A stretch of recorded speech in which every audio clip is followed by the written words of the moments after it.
All right, let's install an American Security Inswing vault door. This is Aaron Parker, Parker Safes and Vaults. Thanks for having a look.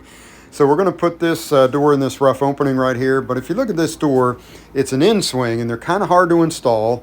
Right there where the hinges are, they've got that little void on the opposite side of the bolt works, and it's hard to get a drill in there or anything. And the instructions spec out putting the frame into place, putting the door into place, and then taking the door off of the hinges and setting it aside, and then installing the frame, putting the door back on. And I can tell you that is a hard thing to do.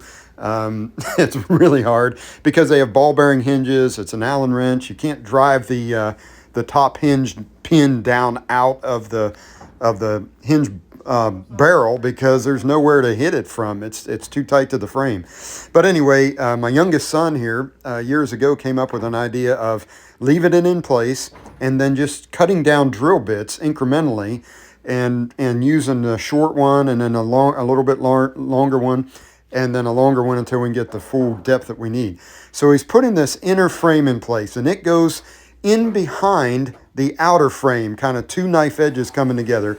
And then what you do is just hold pressure and drill. We use a 5/16 inch steel bit and drill through the pilot hole of the outer frame and then into the inner frame. And that basically, once there's an anchor in there, and really you could bolt it if you had a way to do it, but once there's an anchor in there, that door can't go anywhere because of the two frames. And so here I am showing you some bits here. This is how we kind of do it. We have a short one, a medium, and then a longer one. And once all those 5/16 holes are drilled through the already pre-drilled pilot holes that American Security has in their door, then you can run your concrete anchor in, kind of like this. And incrementally, you can slowly get your drill bit or your drill in there and get to the depth you need. The hard part is the 5/16 part that we were doing earlier, going through the steel. You got to use a steel bit, but you're right up against the concrete wall. So every time you punch through, even if you're trying to be careful, you end up, touching the tip into the concrete, and that ruins that bit. So we usually go through 3 or 4 or 5 bits on every door job like this.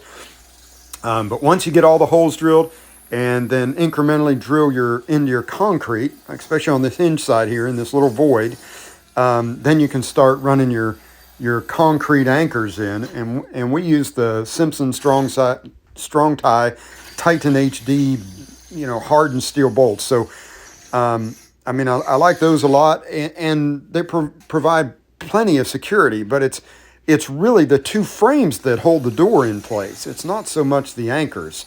So, the anchors they provide are just little wood lags. The door was originally designed just to go onto a wood frame, or maybe a form board that was left in place on a concrete jam. But these are the concrete anchors we use, and we fill every hole that they have. So there's 2 holes side by side generally, and I think you could get by with just using one, but just to be safe, we fill every hole.